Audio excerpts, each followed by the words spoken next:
G'day guys and welcome. My name is Michael and I am the DeadAussieGamer, here to share with you my tips, tricks, ideas and strategies for playing and running tabletop role-playing games. Now, you guys had given me such a great response recently regarding my player archetype videos. It was a series of videos that I did not only outlining the archetypes of players you might find in your campaign, but also how to work with them and how to bring out the best in them. So, in the shadow of that series, I'm going to be starting up a new one called the Deadly 7 GM Sins. Or the 7 Deadly GM Sins. I don't know, I haven't figured it out yet. Anyway, there are 7 of these videos that I'm going to be making that will cover some things that are going to be weighing on any and all GMs, regardless of system, regardless of age. These sins are things that bring down even the best kinds of GMs. But as always, we're not just going to talk about what's wrong with these things, but how it is you can overcome them and how to identify them so that you can grow and improve yourself as a game master. So, without further ado, let's talk about the first of these deadly sins, sloth. Now look, for me, when I think about sloth, when I think about this as a GM sin, I imagine a giant stone creature, like a golem or a minotaur, that sits on a GM's shoulders. It is a beast that is hard to shake. It is something that it doesn't matter how great a GM you are, over time, that weight slowly begins to get heavier and heavier. We battle with so many different things, ranging from physical fatigue, mental fatigue, story fatigue, all these things that wear us down and create that sense of apathy and just outright tiredness. This could be, we've run the same campaign for 5 years. I'm tired of this story. I'm tired of these characters. It could be something along the lines of you living an adult life. I work 5 days a week, 9 to 5 every single day. And then on the weekend, I run a 6-hour game with my friends, which I have to then prepare for either during the week or in the morning leading up to that evening on Saturday or Sunday night. These things and many more add weight to this golem that sits on your back. So, Sloth has 2 ugly faces, this golem. This two-headed golem. The first is the one of a genuine, tired and weary individual. This is not an entirely at-fault individual. If we feel sloth, sometimes we skip out on things we shouldn't. Sometimes we don't prep our games. Sometimes we have our games even if we are incredibly tired and we spend so much time yawning during our games. Or when we get to a certain point, we're just zonked out. We just sort of go, oh, sorry, who said something? Whose turn was it? Oh, it's my turn. Oh, sorry. Yeah, my bad. Okay, let's keep going. These things happen because we are tired. We are worn. There are many things we can do to combat that. But before we talk about that, let's talk about the other side. The other side is the more ugly side. This is just laziness. This is a side of the golem that sits on your shoulder that is usually accompanied by pride or by overconfidence. Something along the lines of, I don't need to prep. That's fine. I wrote my story. I don't need to worry about anything. My players show up already. And look, I read this story 4 months ago. They are fine. I know exactly what they're going to do. And even if they don't, they're not smarter than me. I can outthink them. And look, I know all these monsters. I'll just pick a book and flip to something there. They can fight that. Laziness and fatigue are the 2 sides of sloth. And both can really play a heavy impact to your GMing. So what do we do about it? Well, in terms of fatigue, I find that the major source of fatigue actually doesn't come from running the game, but from the game's prep work. It is a daunting task to sit down and think where you are going to find the time to go over your story, to read your notes, to write your campaign, to work on your characters, to, build and expand on the adventure that you're telling with your friends. More often than not, it takes a good couple of hours to prepare for a game. And who has time for that? You have to sacrifice time. My advice here is carry a notebook. As someone who GMs a lot, I found that traveling around with a notebook handy at all times made my work really light when it came to preparing for games. I would on occasion think to myself, okay, cool, so this is what's going to happen. I've got 10 minutes between now and when I'm waiting for my Hot Pocket to heat up in the microwave. Sure, let's work on something. Okay, so my group is fighting a crocodile. That's a pretty straightforward, boring fight. Quicksand. Pockets of quicksand. Note, look up quicksand rules. Okay, cool. And then maybe after they kill the crocodile when it's on half health, maybe it goes into hiding. Croc goes into hiding and tries to ambush in round 3. Little things. Tiny little things. That could take a couple minutes. And I prep it, I put it away. Next chance I get, same thing. Pull it out, write it down your notes.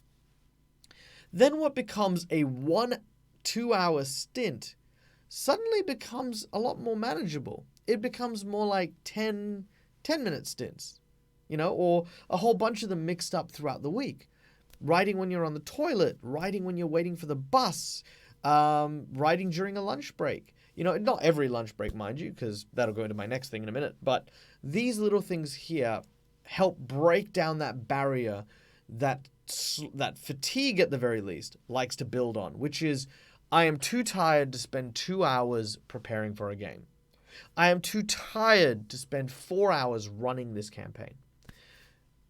If you already have everything prepped, if you've been doing it for the entire week, that means when you get to that point, you're like, I don't need to do prep. I'm ready for this game. Cool. Everything's done. Past me has looked after current me. Now, the second thing to deal with fatigue is actually taking a well-earned break. I know that sounds a bit weird. How do you combat sloth if you're just taking breaks? Well, one of the tough things is when we grow tired, we...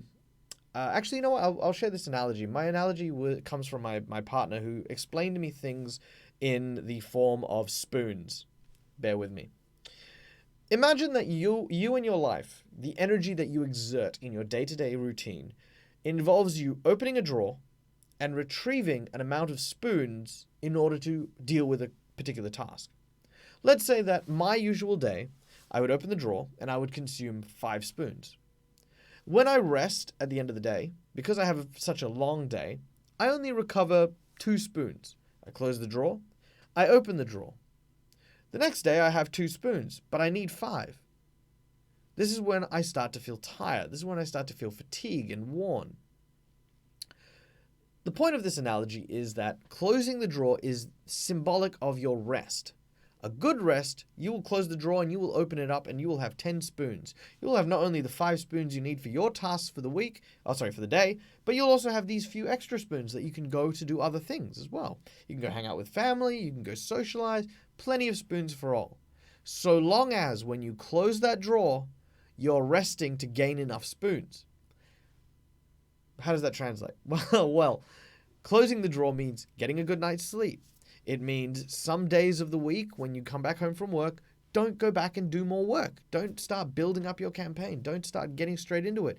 Have a day. Just sit down, watch a movie, relax, do what makes you feel good, and then build up that spoon count so that you can come in fresh and deal with your campaign the next day.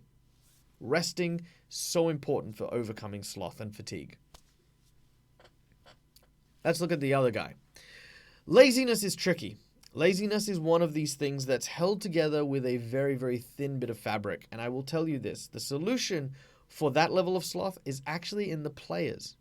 The players are the ones who need to call out their GMs who are doing this, because while I am not a big advocate of the expectation player, this game does not meet my standard, I don't believe in that.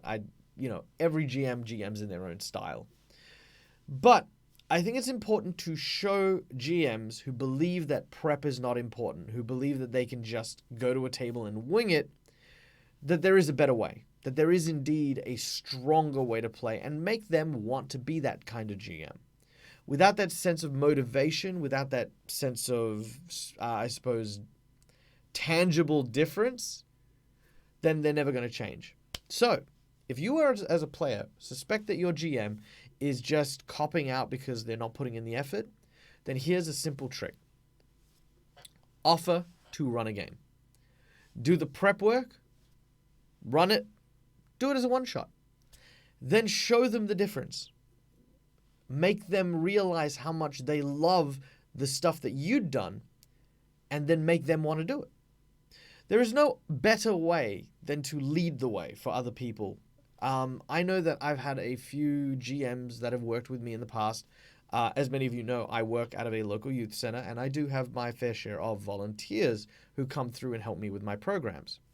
Some of them are fantastic. They're incredibly talented performers and entertainers, and they show up. They have tons of things prepped. Sometimes I even have them come in and say, hey, I want to run this particular game this week. Fantastic. Other times I have GMs who come in and try to do the bare minimum. They show up on time for the game with nothing prepared, hoping that the setup crew had already prepared. They haven't read the adventure, and they sort of show up and they're like, oh, what do you think of this? What do you think of that? I've got no problem with those types of GMs, but I know what is expected of that kind of level. And it's never very high. It's never going to be very high. Now, the final note that I want to leave you guys on is that when we are dealing with a sloth-inflicted GM, or if a GM is feeling that that is a major factor in their style, sometimes the best answer can always be to take a break from GMing altogether. Passion, I think, is something every GM needs. You need a passion for your story and your adventure and your characters and your players and everything, right? Sloth kills that passion. It brings it down. It tears it apart. And taking a break actually helps.